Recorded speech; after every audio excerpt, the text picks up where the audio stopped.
I'm 12 years old. I shouldn't be working in a factory, but here I am with all the other 12-year-olds, with all the people older than that, with people younger than me. There are even 7-year-olds here. They should be out playing, they should be having fun, but they need to make money so that they can eat, so that their families can eat, so that the whole community can eat. I remember when I was 7, how deafening and arduous the process of being at work was.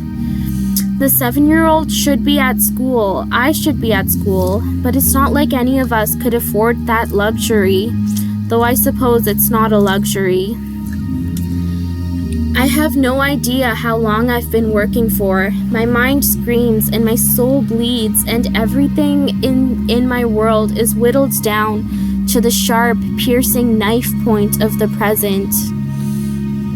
I have to do it perfectly. I have to do everything perfectly. There is no room for any mistakes, not even small ones. If I make even the tiniest of mistakes, I don't get paid. If I don't get paid, my people starve. Not that we aren't starving anyways. I keep my eyes down on my work, and I keep my whole mind, my whole being, straining against my desires and pushing me forwards. Forwards. I do not even have a moment to take a breath. I do not even have a moment to rest. Not the smallest, tiniest, slightest of rests. I have to keep going through all the pain, physical, mental, emotional, and spiritual. I sink each fabric in the glaring, screaming blue of the fabric dye in a vat in front of me. Fabric after fabric after fabric after fabric, again and again and again and again, until I am absolutely dizzy with it. I am already dizzy with the fumes coming off of the dye. I am dizzy and my head hurts from the noxious, poisonous smells. I have to then swirl each piece of fabric in the fluid using my ladle. This part is a lot more technically difficult than I first thought it would be, since I have to make sure that all parts of each piece of fabric is getting soaked in the dye. I have to swirl it around fast, faster than humanly imaginable, because I have to get through all my gargantuous workload, a workload that never lets up no matter how inhumanly hard I work. After the swirling, I have to take the fabrics out and go hang them on the drying racks, a contraption of curved metal beams with a drainage grate under it. This rack is enormous and it is constantly bathed in dry air. This is the part that I hate the most. I have to hold the piece of fabric filled with stinging, toxic liquid in my own hands. Sure, I'm wearing gloves, but the gloves are a meager protection as the dye seeps through them and makes my hands sting and burn in pain. I have to then walk, well, actually practically run, to the drying rack and place my load up absolutely perfectly. My hands are always burning, always stinging, always in horrific pain throughout my whole time working. I'm not allowed to go to the one bathroom that we have in the building that is far away in order to wash them. It would take far too much time to walk there, not to mention it wouldn't even help if my hands are just going to get burned again the very next fabric that I have to hang up. Time is money, literally. It's a meager little bit of money for me, and it's a whole lot of money for the people who own this factory. I'm barely even allowed to go to the bathroom when I actually need to go to the bathroom, because there aren't enough bathrooms, because it's too far away, because I have to work. I don't drink water, and I end up being so overheated and dehydrated that makes my head throb even more, makes my whole body strain. But it's not like I have a choice. This is the life that I am forced to live. So through my aching, pounding head and my stinging, I work on. I keep on working, and I keep on working, and it's so repetitive and monotonous that it feels like sandpaper on my brain. It feels like sandpaper on my brain and dry, waterless winds in my throat and a slow-acting poison in my heart. It feels as if my whole being is being slowly consumed by some eldritch beast that no one has a name for. I am a ghost, and that is all I will ever be. This is what life is for me. This is what I have to do 12 hours a day, 6 days a week. This is all that will happen to me for years and years and years and years. This is all that will happen to me until the day that I die. This is all that I have to look forwards to and all that I have to hope for. There is no hope for me. There is no hope for any of my people.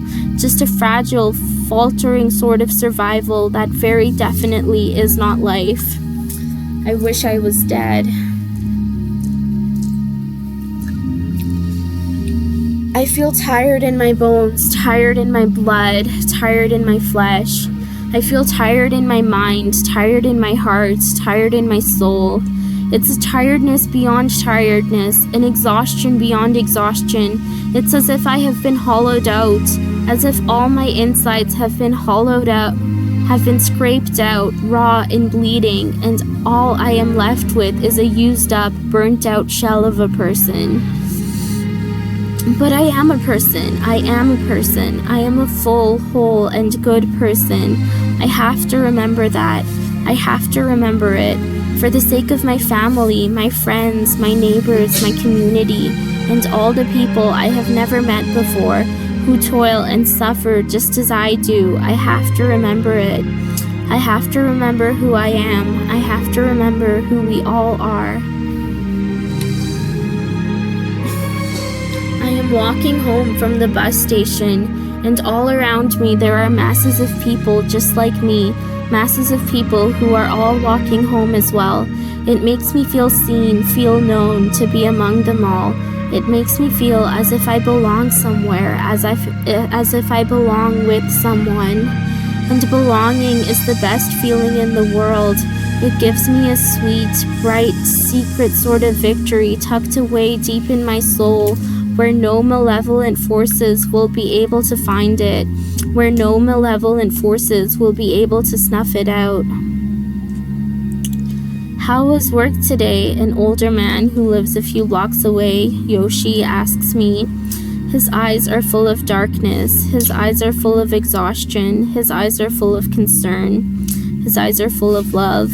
And looking into his eyes, looking into the endlessly deep, dark pools of his brown eyes, it absolutely breaks my heart into so many pieces, but it also makes me feel more whole and more seen than I could ever hope to convey.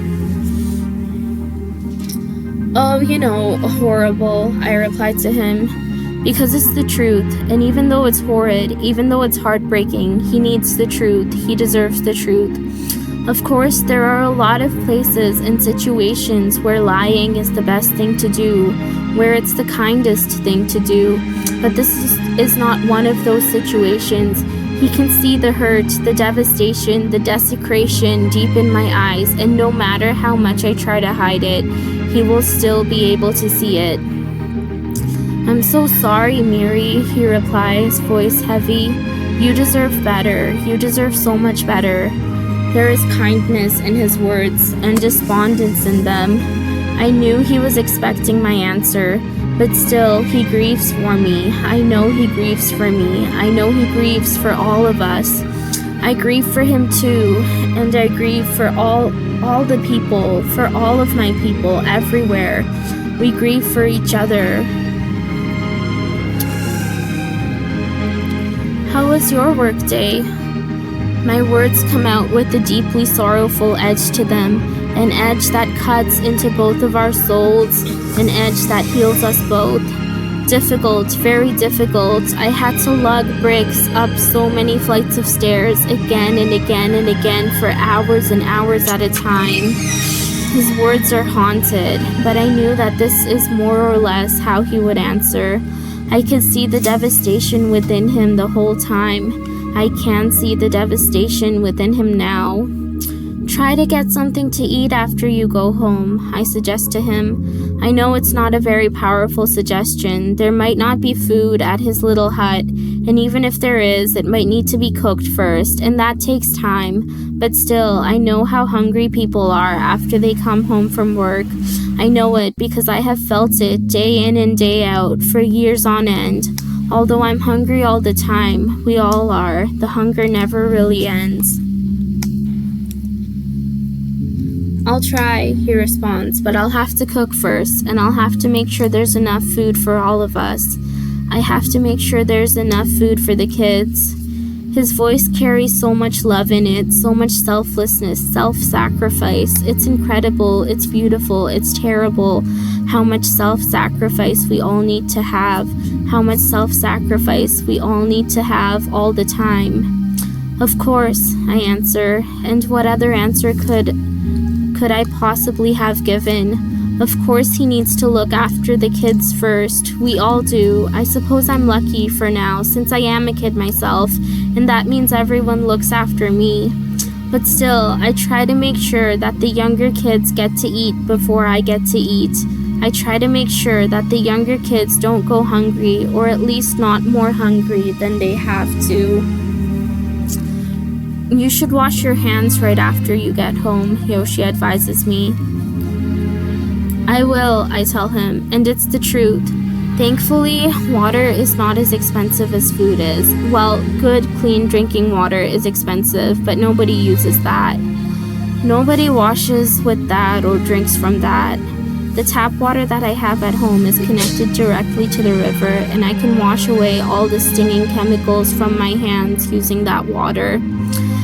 Suddenly, I hear a baby crying. It's an incredibly mournful, desperate sound, so young and innocent and searching. It pulls at my heartstrings, pulling me towards its direction. Who is leaving a baby to cry like that? I suppose maybe their caretaker is busy. Do you hear that? I ask Yoshi. He looks at me questioningly. Do I hear what? The baby, I respond. Do you hear the baby crying? I don't hear a baby crying. Huh, that's weird. I'm sure I can hear it. This is strange, very strange. I absolutely have to investigate. I twist and squeeze my way through the crowd that moves around me, finding any path I can through the dense crowd. I let the sounds of the baby crying guide me. They keep crying and crying and crying on. Strangely enough, for some reason, nobody seems to be able to hear them. Or if they do hear the baby, they are showing no signs of it. Which is absolutely impossible, since anyone would go to a crying baby. My mind thrums in confusion and curiosity. What is happening here? I don't know, but I feel something calling me. I feel something pulling me. Something that feels like the hint of smoke that is in the evening air. Something that feels like the gray-blue clouds of the twilight sky. Something that I can't explain, that is tugging at my heart, tugging at my heart, tugging at my heart. It's beautiful and calming, yet deeply melancholy at the same time. I don't know why it's happening, but this feels familiar. It feels familiar. It feels so very familiar. I find myself in front of a dark alley between two lines of huts. The space is tiny. It is so tiny. I can barely squeeze myself into it, but the crying here in front of this alley is louder than it has been anywhere else, and I can see a tiny basket inside the alley. It must be the baby. Who left a baby in here? Why did they leave a baby in here? This strange mystery is only deepening. I squeeze myself through the alley, and it's dark in here, so dark. A warm sort of dark, a shielding sort of dark, a protective sort of dark. I have felt this sort of darkness before, but still there is something strange and unknowable about this dark, as if it is the stillness of life waiting to happen before the universe was created. The darkness that preceded all life, that preceded and gave birth to the spark in all of our souls. The crying gets closer as I near the basket. So I was right, the baby is in there. The basket is a worn out thing with holes and bits of wood sticking out here and there. It is practically falling apart. So whoever left this baby here, it's unlikely that they were rich or middle class. It's unlikely that they had a better basket to leave the baby in. They must be one of us. And more than that, they're probably not mentally well. I don't think a reasonable person could do this, though of course I don't know the whole story. And I must find them so that I can give their baby back and help them with whatever they need so that this doesn't happen again. Finally, I reach the baby. They are wrapped in a worn-down, threadbare blanket. Poor thing, I pick them up into my arms. The second I do, the entire world seems to shift around me. It seems to grow sharper and more plunging, more aching with life. The whole world seems to be calling out for me, welcoming me, needing me. Of course, I have always felt this way before. I have always felt this way so deeply before. But this is so much deeper, so much more ever-reaching than anything I have felt before. I feel as though I have become one with all the suffering and all the hope the whole world over. The baby is so sweet, so very sweet, like all children are.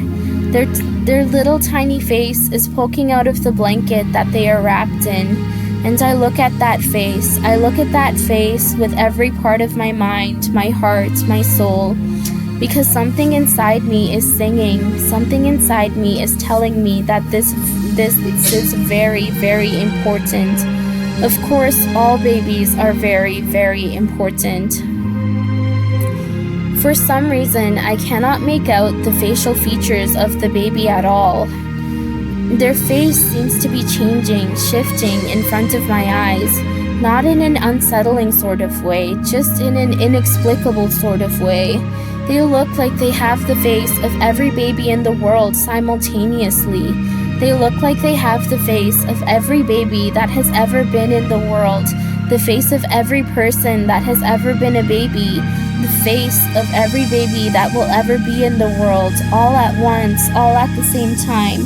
I know that as I am looking at this baby, I am truly looking at every baby that is, has been, or ever will be.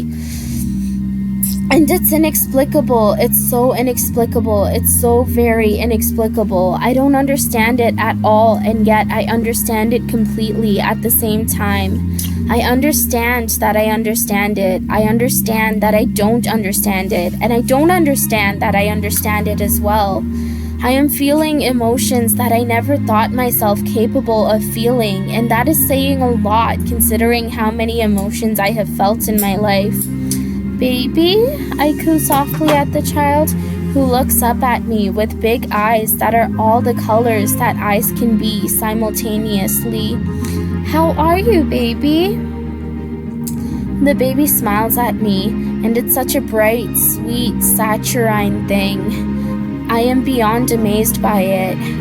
What do you want, little one? I smile back at the baby. They look at me, and I get the feeling that they are looking deep into me, deep into me, deep into my very soul. No. The baby babbles again and again in this sweet little baby voice. In their sweet little baby voice that is all at once the voice of every baby in the world. Of course, I know the baby is not really saying now. The baby is just babbling in baby talk. But that is what it sounds like the baby is saying to me. And these words are not words. These words that are not words seep into the center of my very being. I don't know what is happening. But at the same time, a strange part of me does. Come on, let's get you out of here, I say to the baby as cutely as possible. I walk towards the end of the alley, the little bundle in my arms. I don't know what I'm going to do with this child. Previously, my plan was to track down their parent or parents and ask why they had been left in the alley. But now I'm not sure the child even has parents. Unless, of course, you count every parent that's in the world, that ever was in the world, that ever will be in the world. But still, a baby is a baby is a baby, and they need some sort of caretakers to care for them. I emerge out of the alley and onto the dusty road. My arms feel strangely light, though. I look down, and there is no baby there, just air.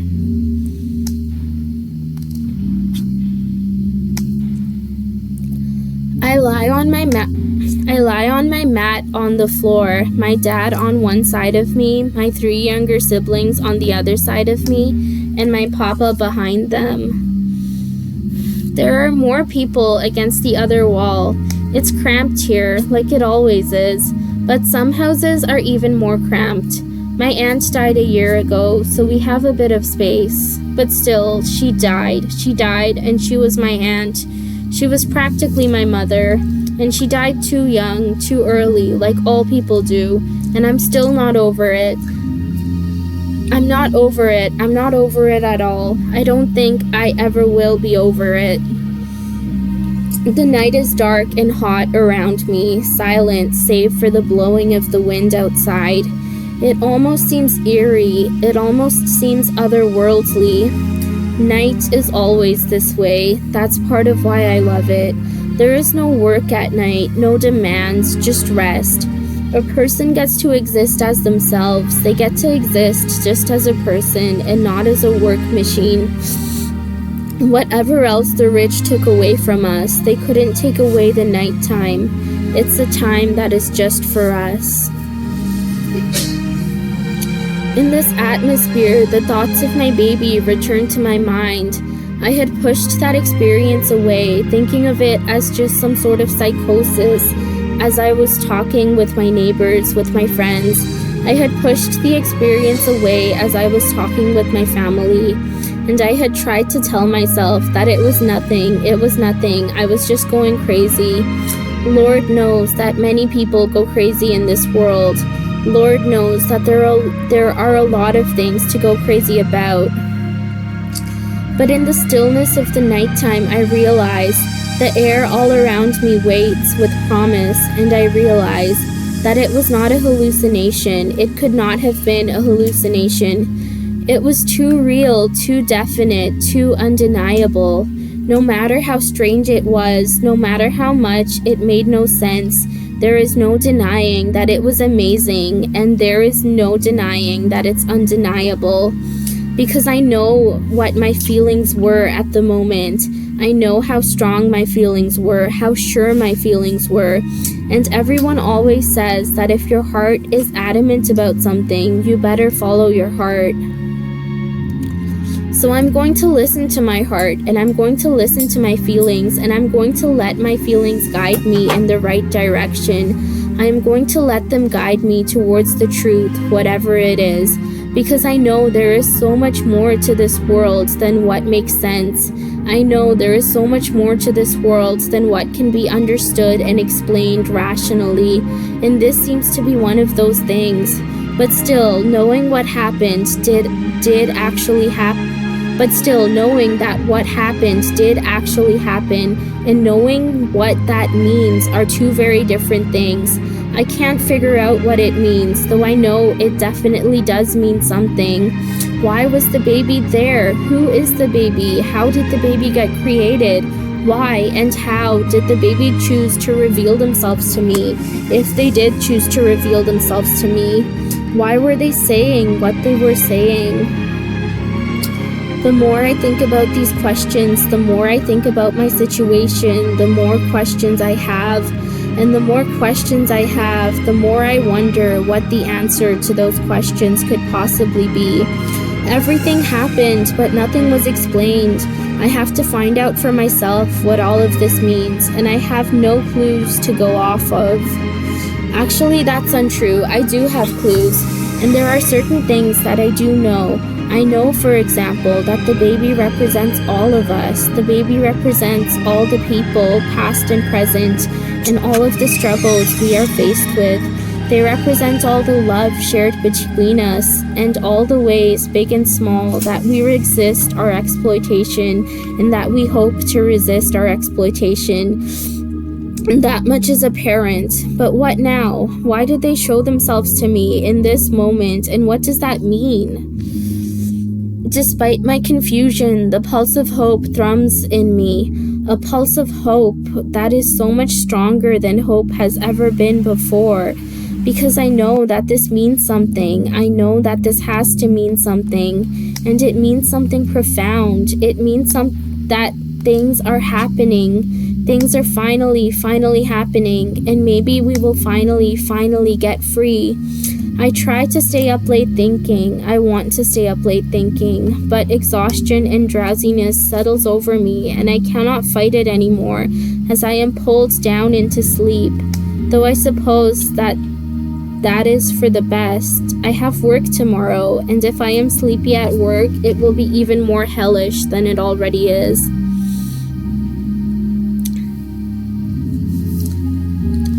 I am surrounded by friends, both old and new. People I've known for a while, and people I've just met. We are all together, gathering after work. We are all crowded together, sitting on the floor of Kariluma's hut, and I'm aching with tiredness, as I always am after work. I'm aching with hurt, and, like always, the steady gnaw of hunger twists in my gut, twists in all of our guts, but surrounded by people, surrounded by my people, all of that is soothed. And I feel at home here. I feel like I belong here, and being a part of this milieu makes me feel like my life is returning back to me, at least a little bit. And there is Daria here, a woman in her mid-30s, who I haven't met before. She has skin the color of river clay and hair the color of darkness. There is Hadashi, and I know him. He's in his 20s, and he has thick, curly hair that shines like a halo when the light hits it. There's Valimem, and they're in their 20s too, and they have the darkest, largest eyes I have ever seen on an adult. Aurelie is in her early 30s, yet she looks so much older. Her eyes do, at least. Cambry is in their 40s, and they have wrinkles around the edges of their eyes. Mali is a teenager, and she has a beautiful broad nose and round eyes. The two other children that are here are Kalari, age 7, and Amori, age 5. They're both so incredibly cute. Amori cannot pronounce his K's and loves monsters and fantasy creatures. And Kalari always tries to make sure that everything is fair, though she's so young. And of course, there's little baby Rosalie, with her big eyes and bright babbling, whose face I saw in that mysterious baby. If you could talk to any of our ancestors, who would it be? Mali asks. I want to talk to the people from before the place got all bad. Amori's voice is so sweet. Oh, that's cool, Valiman pipes up. Why would you want to do that? Because, the child states, drawing out the word. Then I could know how everything was. That's nice, Cambry cheers. I would love to know that too. Sometimes it feels like this life is all there is. Oh, don't say that, Daria presses. There's so much good stuff that we will have one day, I promise. How about you, Kalari? Hadashi asks. Who would you want to talk to? I think maybe someone who made the bad people scared. There is something dark and sharp in her words. She is far too young to be thinking that way, but she is thinking that way anyways. Oh, that's a good answer, Aurelie exclaims. We could learn some tips and tricks from them. What tricks? Molly asks. Like maybe how to steal, Amori exclaims. I would love to know how to steal. Ooh, that's a good one. Valimem's words are bright with an exhausted undertone to them. I want to learn to break things, Kalari exclaims. Breaking things is fun, Hadashi agrees, but if you do it, you'll get in trouble. Hey, guys, I begin, not knowing how to start. My voice is cautious and fearful. It makes everyone's eyes turn to me. What is it? Cambry asks. Are you okay, sweet Miri? I think I'm okay. At least, I hope so. But something really strange happened on my way home from work yesterday. What was it? Really questions. Tell us so that maybe we can help you. Well, I begin. I heard the sound of a baby crying from an alley. So I go there and pick the baby up, right? Yeah, she responds. Well, the baby had the face of like millions of different babies all at the same time. I could tell, I knew in my heart that this baby was. It was all the babies ever. I don't know how I knew, I just knew. Trust your intuition, child, Daria tells me.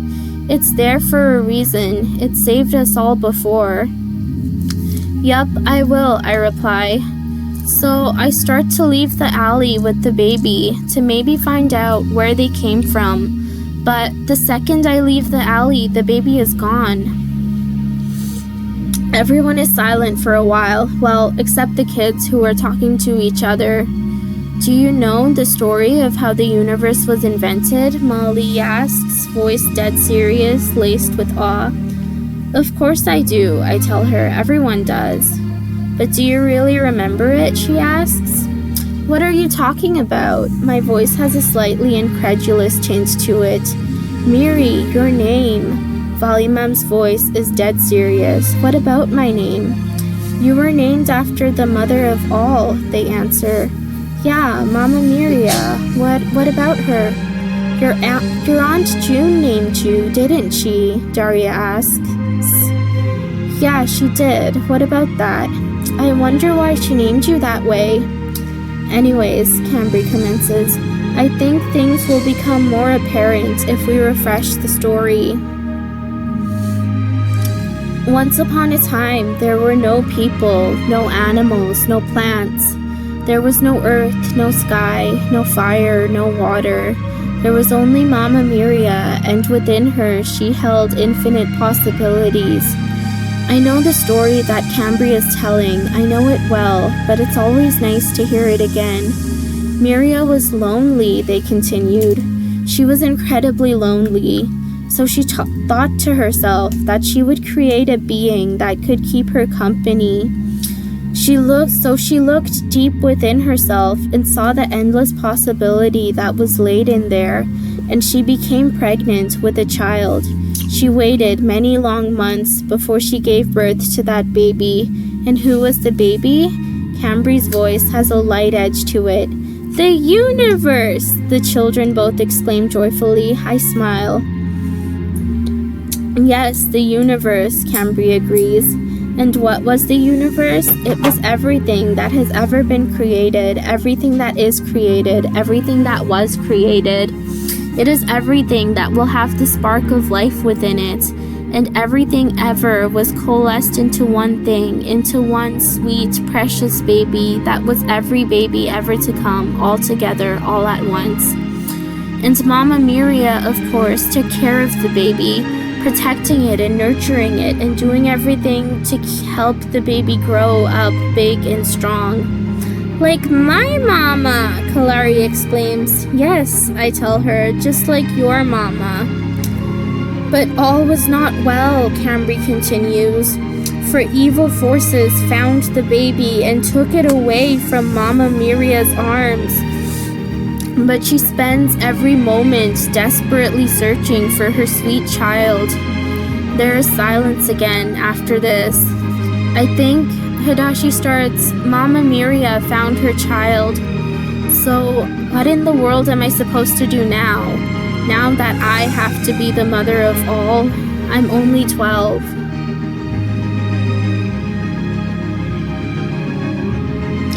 I'm in a resistance meeting because this is exactly what I need to do as a mother who wants to protect her child. This is exactly where I need to be. All around me are the people who want to bring down the rich, who want to fix the world, people who are hungry, people who are tired, people who are overworked, people who are angry about it all and would do anything to take a stand. And I have to fix the world. I have to fix the world. I have to heal my child. We have rights. Our rights go so far beyond merely staying alive. They encompass everything that is necessary for a good life, one of dignity and respect. The passion in Remini's voice is intoxicating. Her eyes are dark and her eyelashes even darker. She's in her 20s, like most resistance members, and she puts so much thought into everything she says. Exactly, Kalavi echoes. They think that they do so much by giving us not enough food, not enough water, but dear universe, they're the ones who should be grateful. Grateful that we haven't fucking killed them yet. His dark lips purse in disgust as he finishes talking. There are cheers all around us and I join in. It feels rebellious, but it feels wrong somehow, incomplete somehow. They should be grateful that we fucking do everything for them, Kalkachi softly exclaims. We grow their food, we cut and sort and process and package their food. We make all their fancy clothes and pretty jewelry and nice furniture. We make their books and their toys and their big, big houses and their televisions and music players and everything else. It's all us. We do all the work. Her skin is light, her face is round like the moon, and her broad nose crinkles in disgust. They never look at it that way, though, Kakavi states ruefully. They only see who is getting all the money for all the work that we do. And then that person gets all the credit. That's how it works for the rich. They see a rich dirt stain in a position of power over everyone, and suddenly that rich dirt stain is responsible for all the work their thousands of workers do. Kakavi's tone is dark from their harsh life. Their skin is dark from the harsh sun, and I can relate so well. The conversation swirls around me for a while. People try to get me to talk. I don't want to talk right now. I just want to hear what everyone has to say. There is so much anger all around me. Of course, there is always anger all around me, but this anger is so much more flaming, so much more tangible.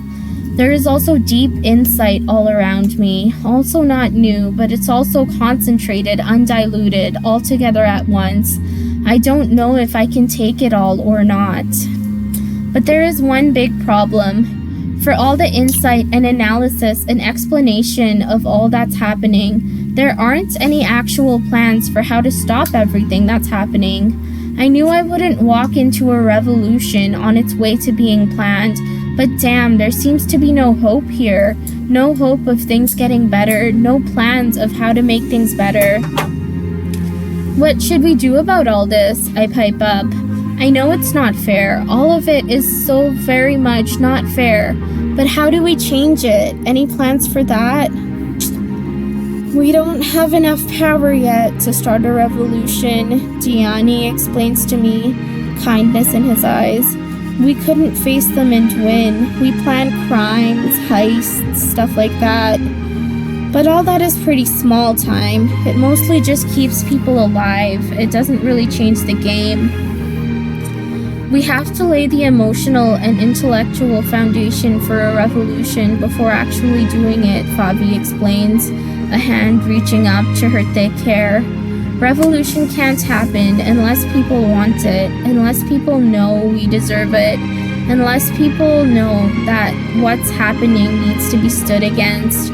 We have to build anger within the people. We have to build rage and resentment, and most importantly, hope. What you're doing is very important, I acquiesce. It's very important and good. We do need to lay the groundwork for a revolution first. But do you guys have hope? I ask.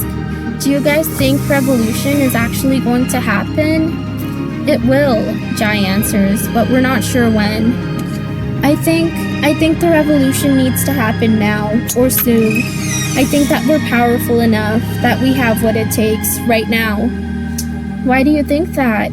Kakvi asks. I explained to them what happened to me on that fateful day coming home from work. I explained the baby. I explained the late night I had thinking it all over. I explained the conversation I had with my friends and neighbors. And I explained the horror and glory of the realization and of the time I spent going over and over in my mind what this all could mean. They stare at me with awe, with joy, with hope in their eyes. And when I'm done, there is a spontaneous round of cheering echoing through the whole room. The mother found her baby, Diani exclaims. But what do we do next? Remini asks. We get more people, Favi states. We get them to join us.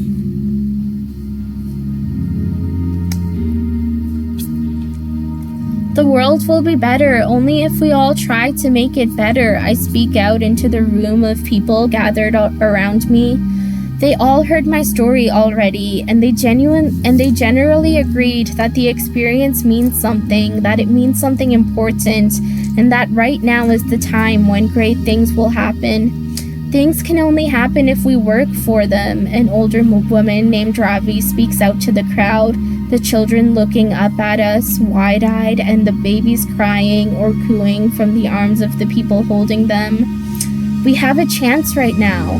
We have a chance to set things right, but we have to go for it. We have to use this chance and not let it slip away. We have to fight, little Alexis exclaims, their young voice dead serious, and defeat the bad guys. We have to defeat the bad guys, I echo. You're so right. But how are we supposed to do anything? Maliki asks, his dark curls shining in the dim candlelight lighting up the room. There's no logical, practical reason for us to have power. There doesn't need to be one, I reply. We will find our power if we all look, if we all have faith, if we all create opportunities out of what we have. Sure, we might not know how we'll win right now, but if we keep looking, if we all work together, we'll find a way to win. Exactly, Navai agrees. We have to try, because the mother found her child again. The mother found her child, and we're all the mother, and we're all the child. We have to do what any mother would do and help the child help each other by any means necessary. We have to be a good mama, young Ginny agrees, so that all the kids can be happy. What's so loving about getting ourselves killed in a failed revolution? Balvi asks, his voice tinged with morose darkness, but also with repressed hope. The future, 11-year-old Clary exclaims. The future people will live a better life. The universe will go back to being good, being fair, being the way it's supposed to be. We'll do it for the future and we will win. Yeah, Ravi echoes. We need the future generations to have better lives than us. The universe will be hurting, will be wanting, will be wrong if things go on the way that they do. If we can make things better for future generations, if we can get rid of the evil in the world, that would be good.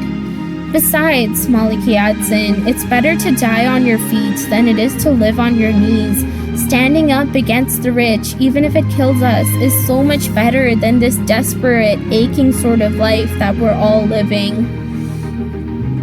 Exactly, I agree. And we will win. I know we'll win. And how will joining the resistance help? A young woman named Nellin asks. Because, I answer, if we're all in the resistance, we can all communicate with each other. We can all plan together, share ideas, share knowledge, and build ourselves up into a force to be reckoned with.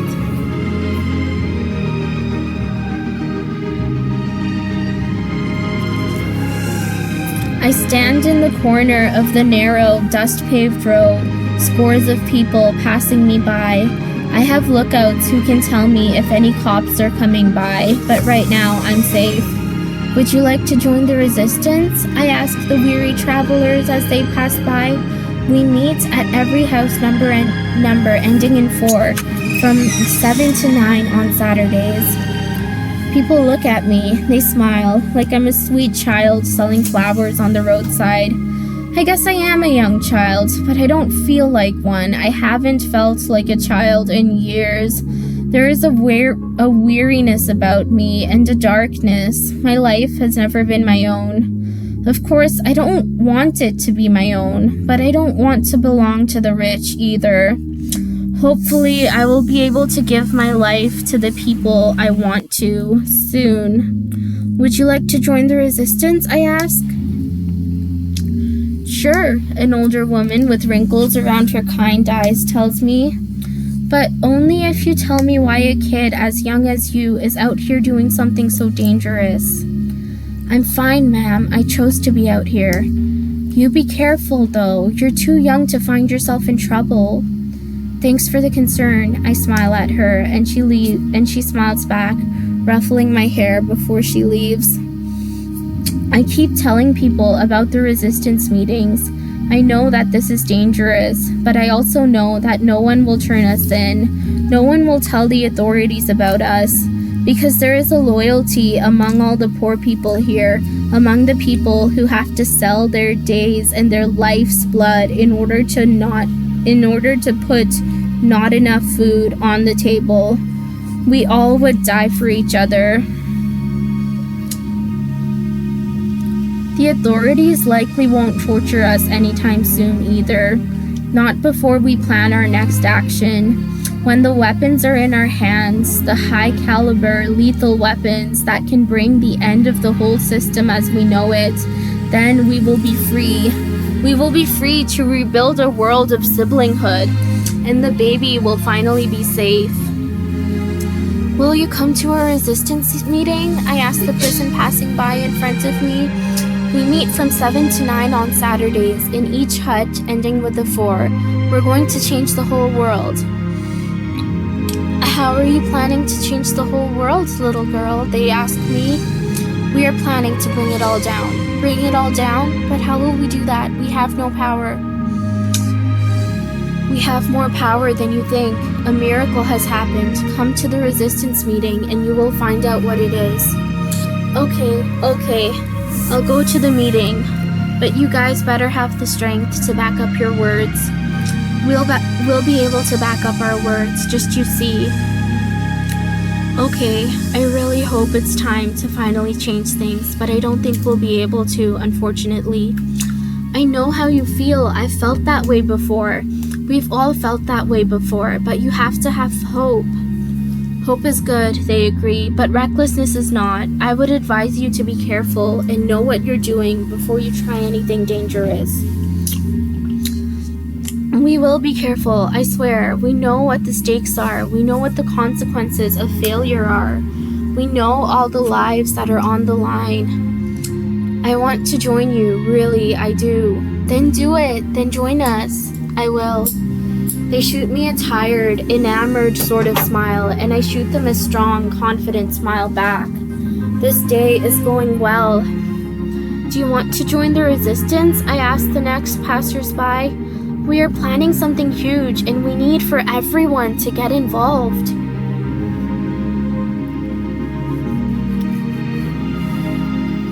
I'm coming home from work again. I am beyond exhausted. I do not feel like a human anymore. I never feel like a human after work. All I feel like is an empty vessel, a hollowed out, spectre-thin thing that exists to suffer and for nothing more. I smile at the people around me and they smile back, but all of our smiles are harrowed. All of our smiles are haunted. All at once, I hear the same sort of crying that I heard before, many-voiced and woeful, young and fragile.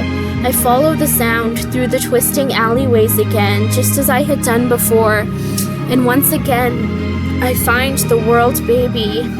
The baby which is everyone and all of nature, all at the same time. The baby which is beautiful, beautiful, so infinitely beautiful. The baby which I want to give everything to. Immediately, my heart is overcome with more love than I can fit into my body.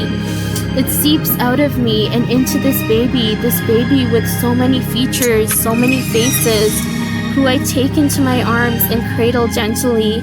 I feel as though my entire being is exploding out into the entire universe, and I am becoming one with everything everywhere. I want to protect this child. I want to protect this child. I so very desperately want to protect this child, but I can't. Not yet, at least. I cradle the small being close to me until they stop crying. They are much quieter now, at peace since I picked them up, since I held them close, since I let my love and my proximity and my intimacy seep into their tiny, needy form. They were so lonely out here in the alley, uncared for by the world, left on their own to suffer. But now they have me. Now they have all my family, all my neighbors, all my friends, all my coworkers, everyone in this world. Now we will all look out for them. The young one is in my arms and reaches up to grasp my nose with their tiny little fingers, with their tiny little hand. This is so infinitely adorable. I cannot help but laugh. It's sweet. It's so very infinitely sweet. Sweeter than anything could ever be, and my heart is soaked through with glory, is heavy from my joy. Just looking at this child gives me so much joy. Are you going to stay with us? I ask softly, looking at the bundle of joy in my arms. Or are you going to disappear the moment I walk out of this alley again? The baby flaps their hands in response. Stay with us, I plead with them, my voice gentle and full of love. Stay with us and let me show you to everyone so that we can all see you and believe. The baby makes an ah sound in response. I don't know how much they are understanding, but the big round eyes look solemn, look thoughtful, look sad. Come on, sweetheart, let's go. I get up from the ground I am kneeling on, slowly standing up and making my way to the sunlight of the streets. The baby is playing in my arms, babbling some adorable nonsense. I hope they'll be here when I leave the alleyway. I take the final, tentative step into the main street, and still there is a light heaviness in my arms, and still the baby is cooing close to my chest. I break out into a beaming smile, and I go to the nearest person I can find. Do you see this baby? I exclaim in joy, and his ghost-like features light up in awe and in hope.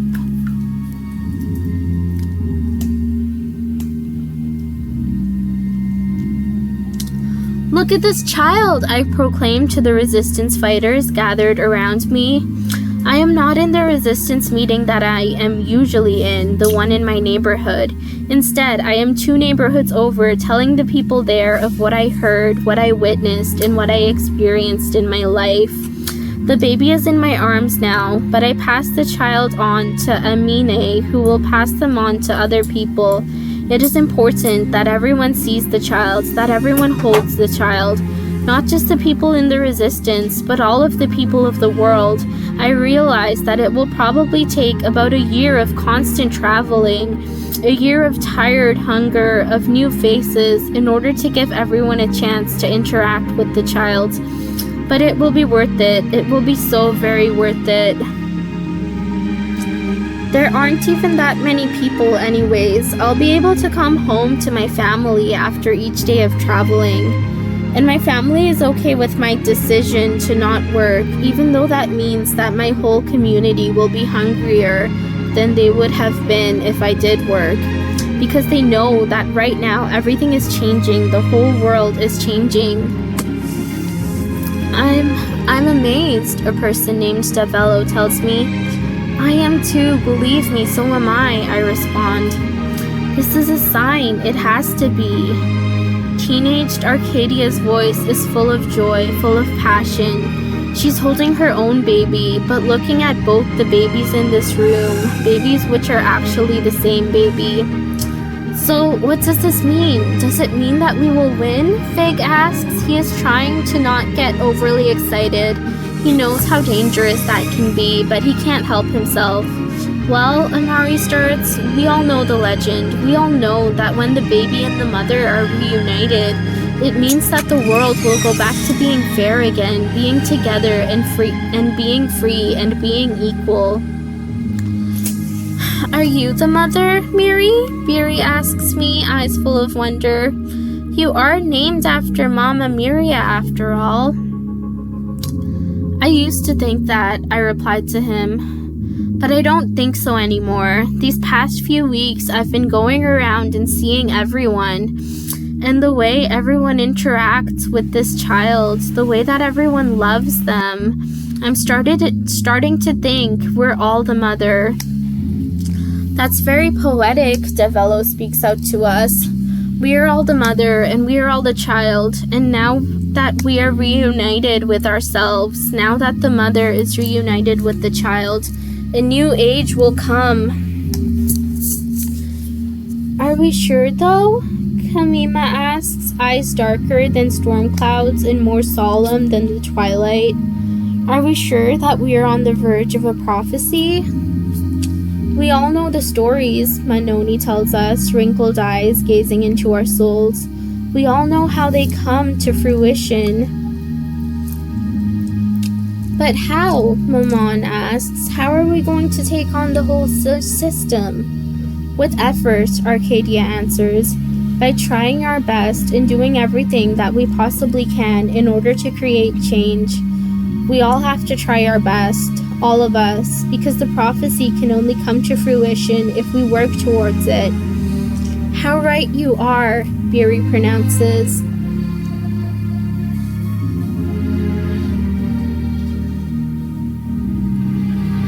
I am with my family, my dad, Amerni, and my 3 little sisters, Kala, Rashi, Tessa, my papa Jonas, my aunts, Marvi and Carla, my 3 younger cousins, Sally, Baro, and Lai, and my twin brother Davi. We are all sitting close together on the floor of our hut, sharing in each other's warmth. We are passing the baby around, the baby that the community has taken to calling Uni. They are reaching their arms out, wanting to be held by all of us. It's cozy, really cozy, so sweet, really sweet. I can almost forget about how hungry I am, how aching I am, or how my throat hurts. Are we going to be able to fight too? Sally asks. You can if you want to, my dad replies. But it will be difficult. It will be beyond difficult. War is no place for a child. But why can Davi and Miri go? Kala asks. Because, I reply, we're much older than you guys. You can fight if you want to, Aunt Marvi tells the younger kids. But war is not fun. It's not fun at all. But I want to fight, Lai whines. I think about how horrifying it would be if my younger siblings and cousins and all the little kids all around actually fought. They're just babies, really. They don't belong in a war. They don't belong in all the horror and danger that accompanies war. They don't deserve to die. They don't deserve to have to kill people. They don't deserve any of the brutality of war. But then again, none of us deserve the brutality of war, and yet we're all getting ready for it anyways. We're all looking forward to it even, despite the fact that we're dreading it also. We are all anxiously awaiting the day when the pot finally boils over. Why? Because it's a chance to stand up against the rich. They've been working us to death for years, giving us not enough to survive, making us waste all our precious energy at their precarious jobs. I have seen so many deaths over the years. My aunt, my neighbors, my baby brother, and people at work who get into accidents, unhoused people who freeze in the cold winters. I'm sick of it. I'm so sick of all of it. But now here we have a chance to make the rich finally see us. We have a chance to make them finally fear us instead of just us fearing them. We have a chance to show them that we are human beings. We always were human beings, and we are far more human than they will ever be. We have a chance to show them that we are much stronger than they ever thought we were. And we have a chance to create a better future, a future where all of this suffering will not happen, a future where nobody has to suffer anymore. We can create a future where each child grows up healthy, grows up strong, grows up well educated, and with time to play and have fun. We can create a future where everyone looks forward to happiness and peace in their lives, where no child or adult has to work like a slave, where all take care of each other. We all really and truly take care of each other no matter what. And that's worth fighting for. It's worth killing for. It's worth dying for. It's worth anything, and I understand why I want to join the war. I understand why the children want to join the war. It's important to have people who live, who take care of the new generations, my papa tells the kids. It's just as important for you guys to save yourselves so that you can create the future. I'll miss you guys. Tessa moves to hug me, and I cry as I hug her back. It's horrific how much sacrifice this is going to take. I'm walking along the streets only occupied by young children, by toddlers, by a couple of babies. Everyone else is at work. The adults, the teenagers, the older children. There's no one left to take care of the young ones. They have to take care of themselves. It's horrifying, but it's a horror that we've all been forced to grow used to over the years. It's a horror we are forced to deal with. I carry baby Uni, and their weight is not heavy in my arms. Their weight is never heavy in my arms. I say hello to the groups of children who I pass by. They say hello to me back. I'm going to the far end of the city where the agricultural workers have their huts. I'm taking baby Uni to them so that they can spend time with the baby and see what the child is like. Uni is sucking their thumb. I think as I walk, more specifically, I think about how I haven't seen a single police officer during the whole year that I've been with Uni. Why is this the case? Usually I see police officers here and there as I walk through the streets, as I go on with my life.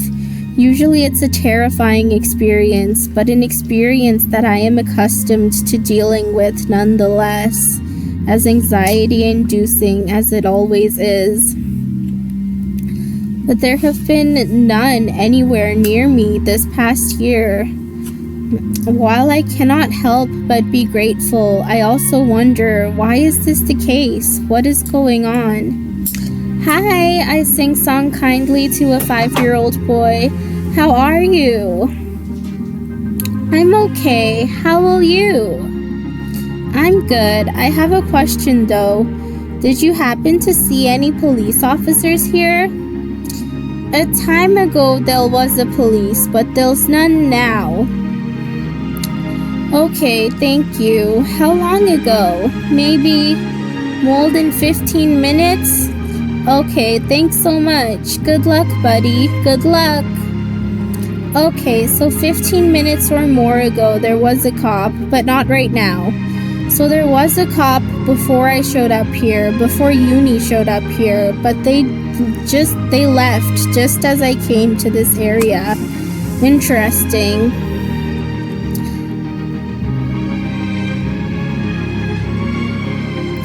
I take baby Uni to the scrap yards.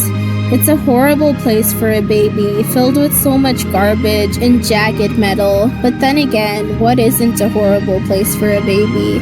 I make these trips daily, and I am always accompanied by different kids. We have heaps of blankets with us, blankets borrowed from neighbors. We are confident that no guards will be after us, because Uni is just such a loud baby and the guards can't stand their loudness.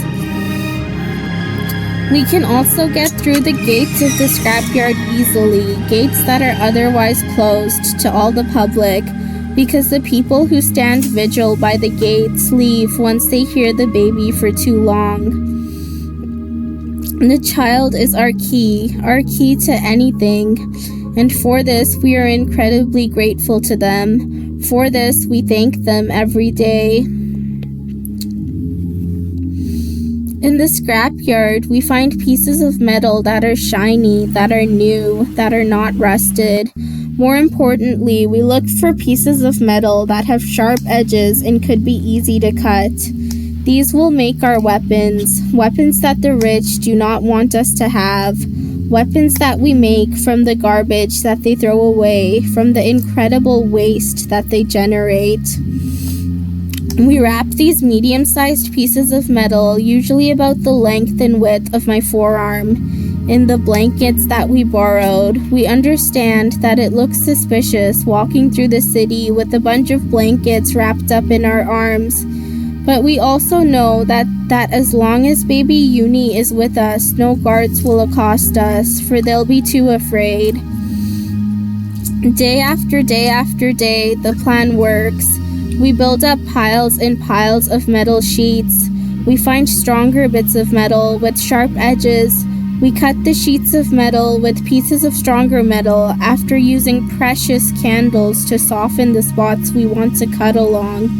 We bend the newly cut pieces and we distribute them as spears for the people to use and get good at.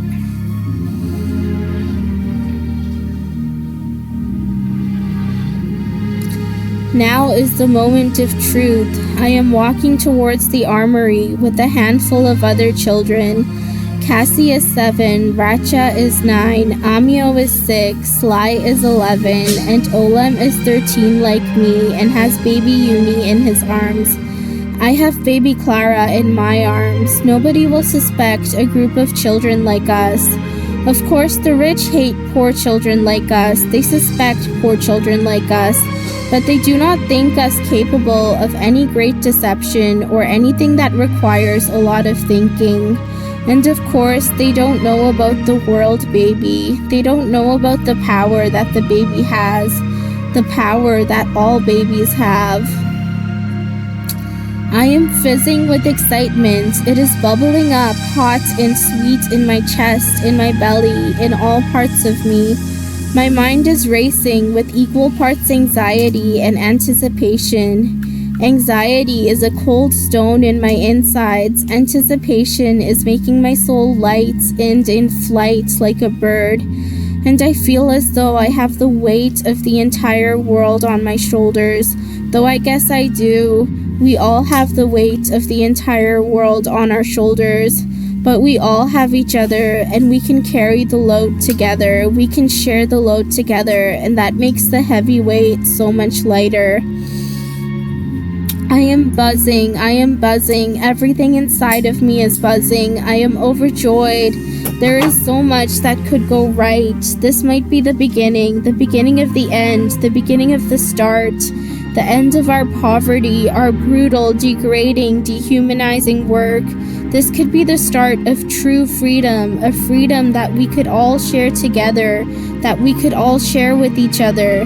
It could be the start of a world where all people are seen as equal, are treated as equal, are seen as one. We all hide in each other. And yet, there is so much that could go wrong. We could fail, we could be killed, we could all be killed in punishment of our actions, in punishment of our rebellion. This could be the end of our people as we know them. This could be the end of everyone who's lived and died and worked and yearned and loved and hurt and cried and smiled and laughed under the heel of the rich. This could mean the end of our whole class as we know it. and with it, the end of all of our stories, the end of all of our songs, the end of all of our teachings and our histories, and everything we pass on to the new generations. It all might be gone. The new generations might be gone. Yet I don't think that will happen. I don't think we will fail. None of us think that we will fail, though the possibility looms in each of our minds, pressing us to make sure we put our full efforts into this plan. I have faith. I have faith in baby Uni. I have faith in myself, and I have faith in all my people. All my people have faith in the baby. All my people have faith in each other.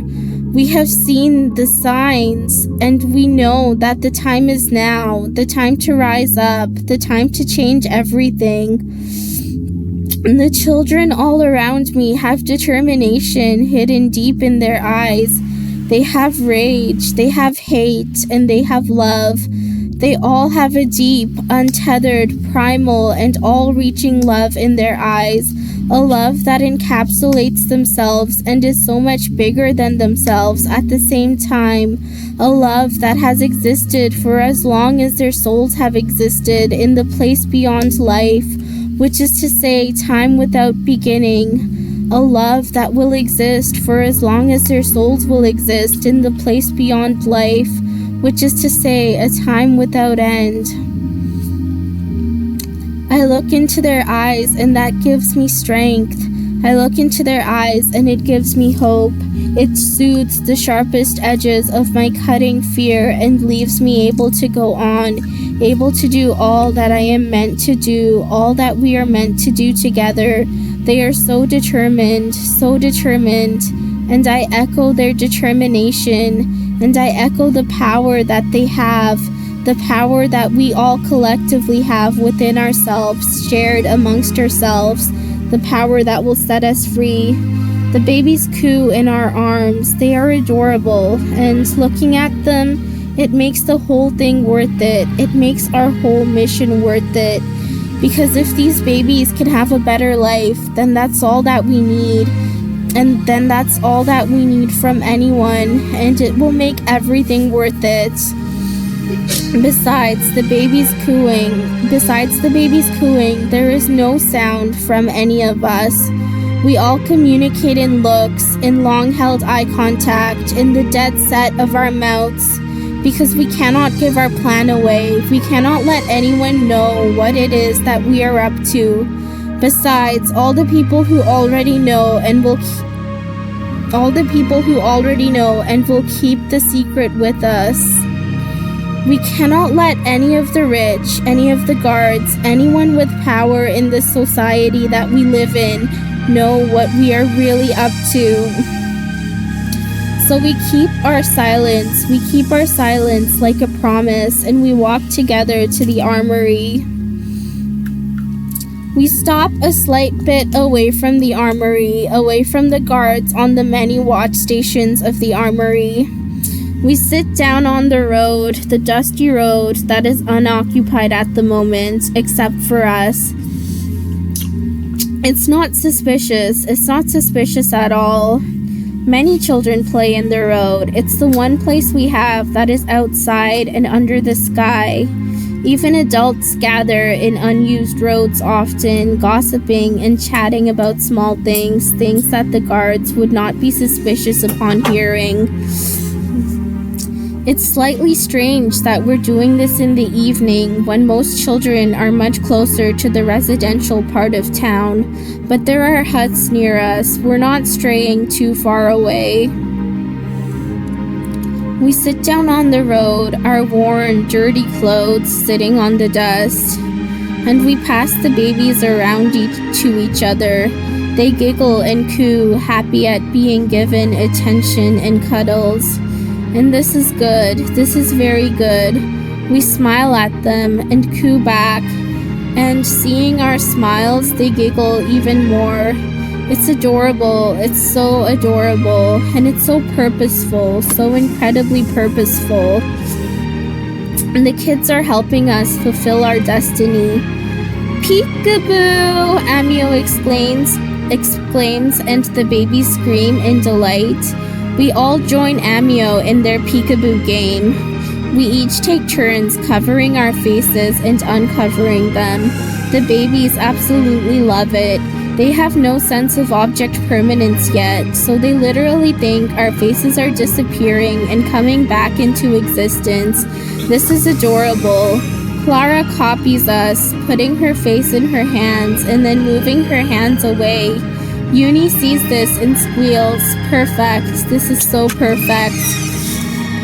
We continue playing our game for a while. It feels like it has been forever because the pressure digs into us, grates against us. It feels like it has been forever, but I know that realistically it probably has only been a few minutes. As the minutes go on, the babies get louder and louder. They get more and more excited, and I don't know if they're doing this on purpose or not. I don't know if they understand the gravity of the situation.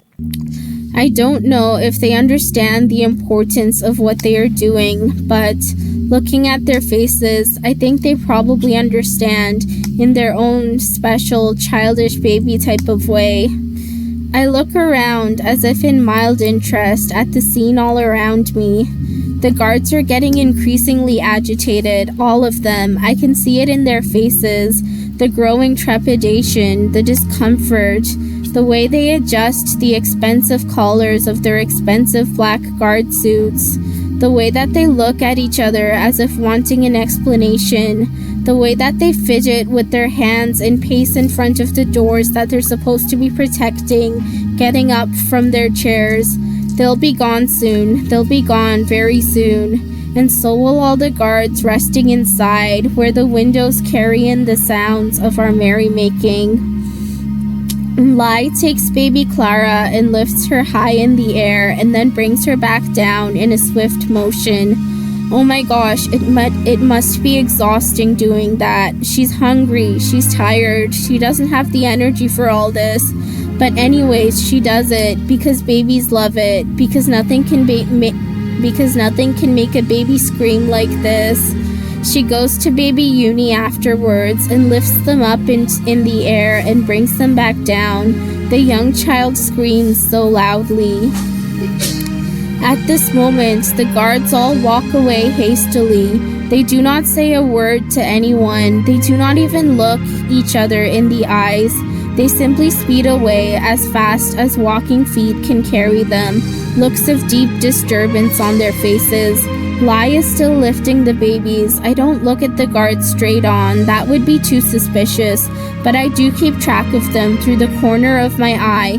We all do, trying to keep it all as down low as possible.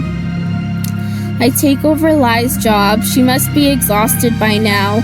She needs her strength for the battle to come. I play with the babies, and yes, it is very tiring, but also it's very rewarding. Seeing the babies happy, seeing them full of life, and so full of life despite the fact that they're immersed in death, it's beyond joyous.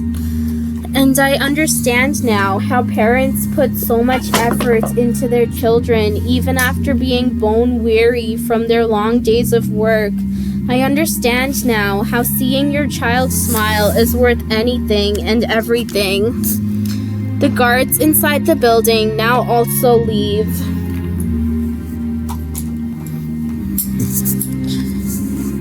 I don't see how many of them go since I'm still busy with the babies, but I trust that the other children are looking into it, that they're seeing how many guards left and ensuring that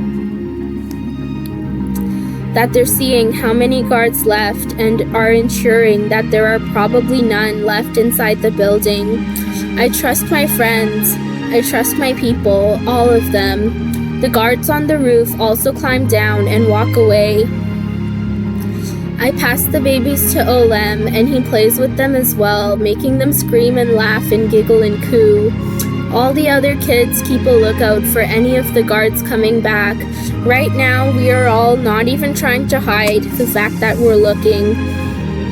And Cassie and Racha get up and walk all around the building, peering down all the streets surrounding the building. "They're gone," the two young children tell us. Amiel then whistles, a sharp, piercing sound, a sound that is not too out of place in the busy, chaotic worlds that we inhabit.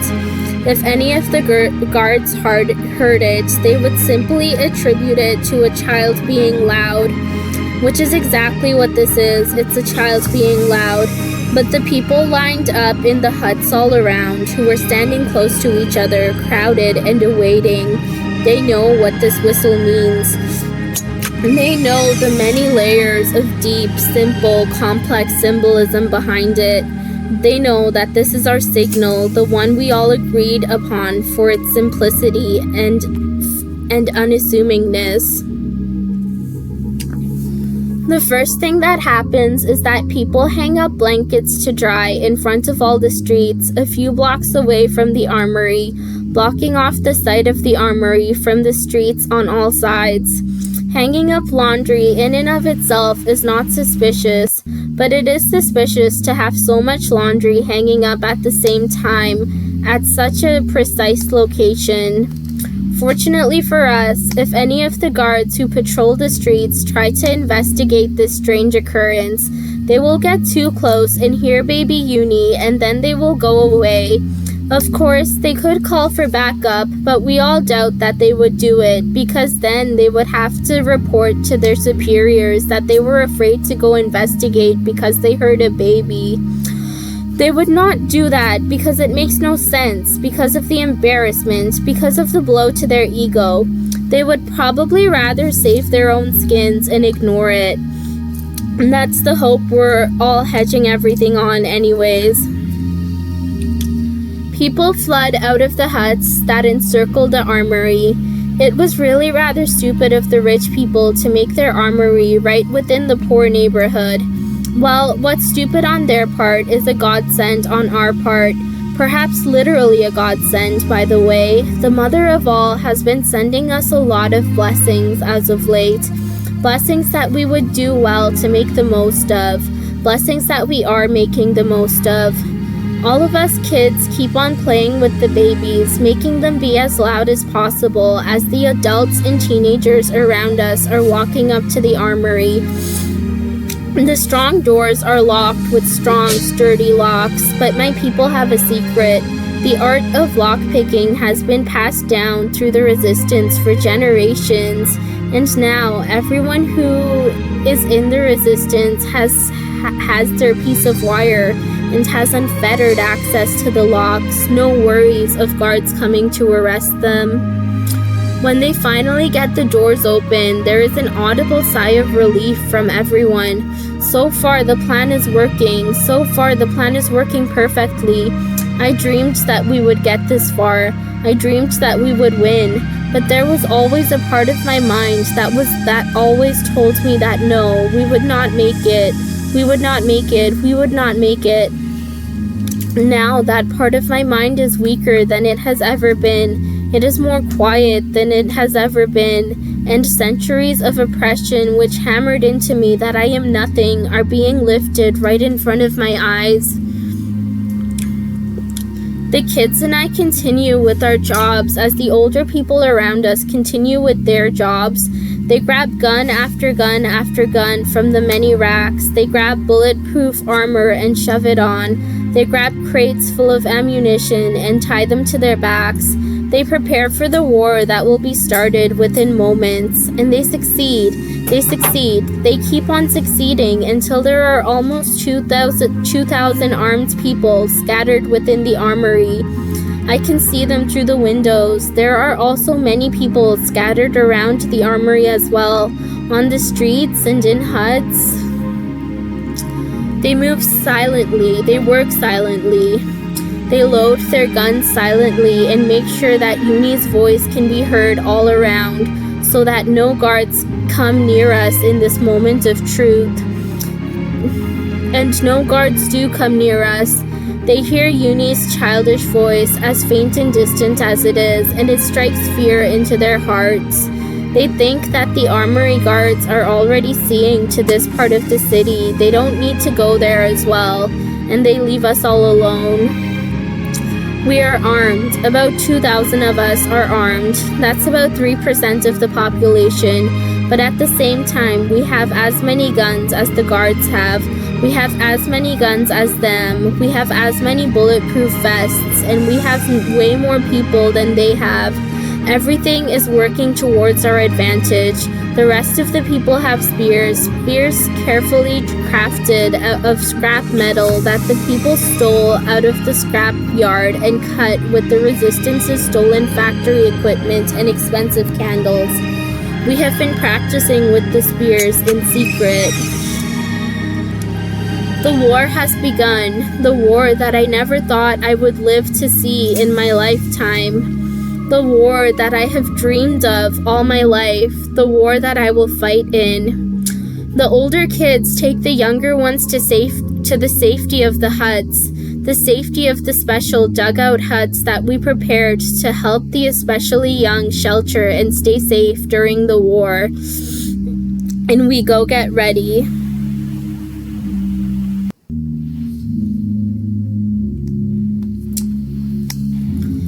The street is covered in bodies, the bodies of the people, the bodies of the guards. There are far more bodies of guards than there are bodies of people who fought.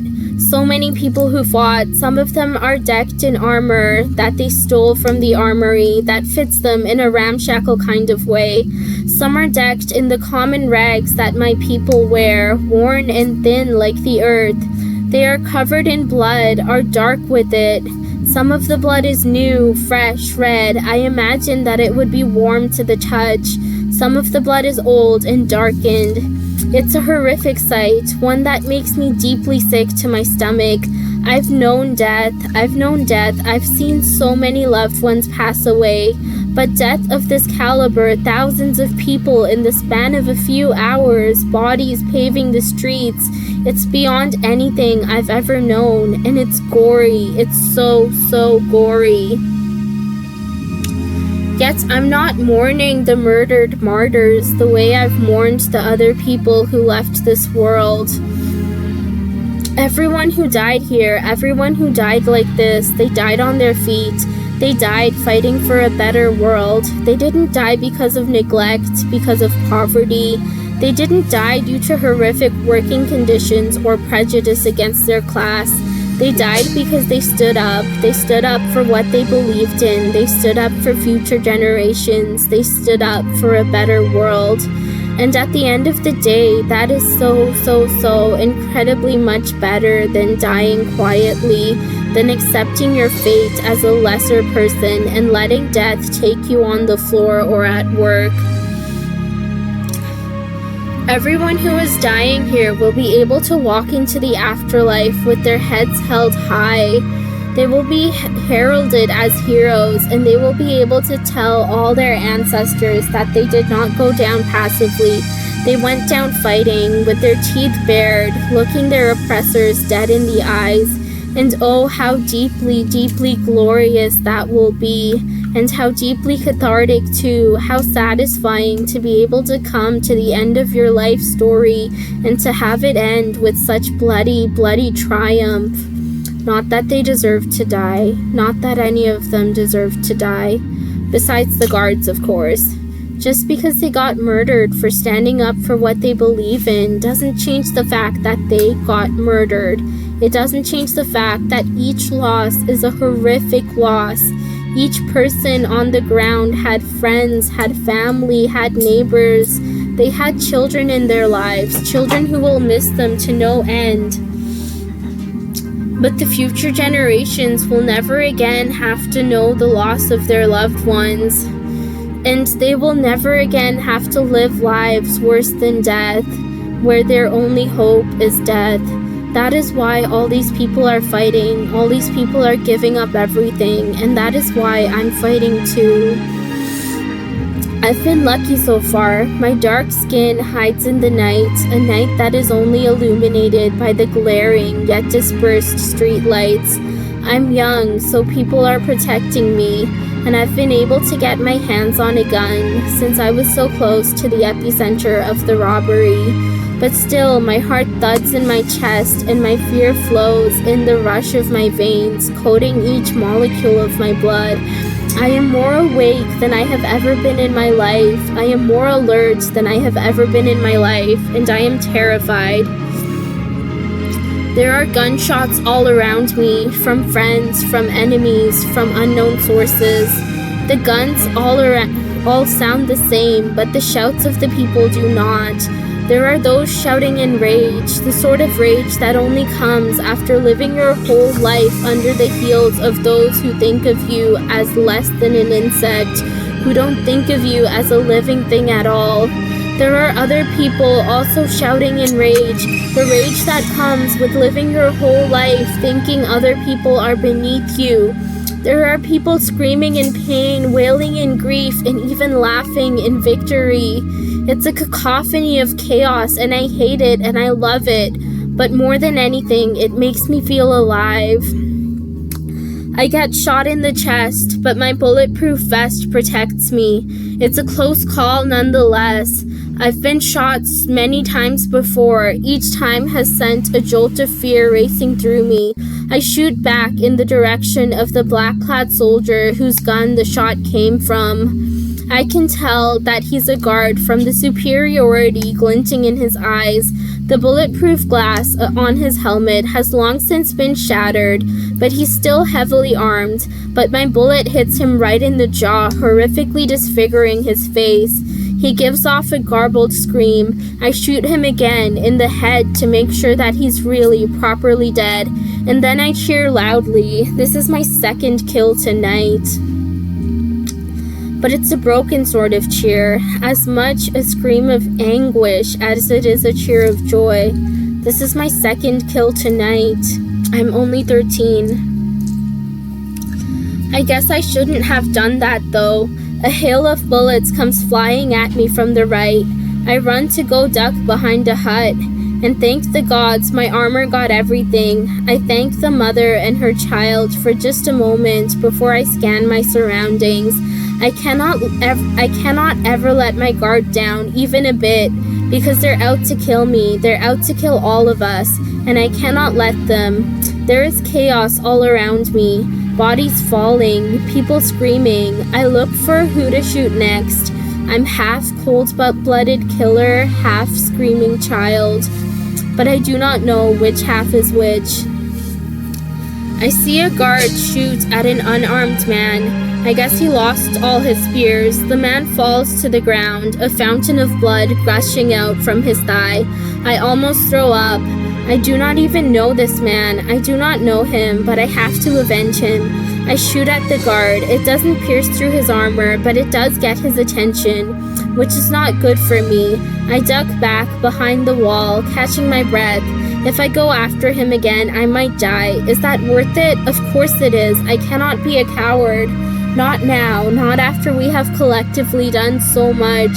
I whisper a short prayer before leaning back out to shower him in a hail of bullets. Unfortunately, this leads me to be showered in my own hail of bullets, which he fired as soon as he saw me. My armor holds strong, but it doesn't protect me this time, as a sharp, burning, tearing bullet digs into the bottom of my ribcage between two of my right ribs.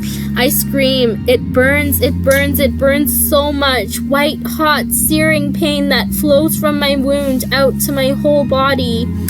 I look at the man who shot me. He looks smug. None of my bullets pierced through his armor. But right before I pass out, I see a woman impaling the guard with her spear from behind. His face flashes with surprise, then horror. I guess I distracted him enough for her to be able to sneak up to him. I smile, and that's the last thing I ever do. And the last emotion I ever feel in this life is a sweet, hot, darkened sort of vengeance. A vengeance born of pain, a vengeance bearing victory. It was worth it, it was worth it, it was all so very worth it. We will be free, we will all be equal.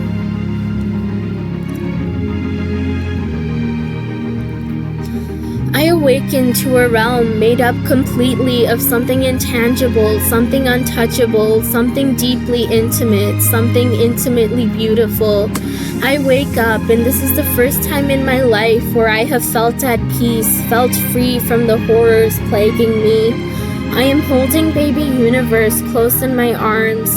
They are infinitely beautiful, as they always are. In their eyes, I see each person, each creature, each plant and rock and piece of soil. I see the sky and the water and the ground and the fire, and I see love. Universe is happy in my arms, happier than I have ever seen them. They smile, and there is no brokenness behind that smile. They are happy, everything is right, and I am about to enter a new beginning along with the world.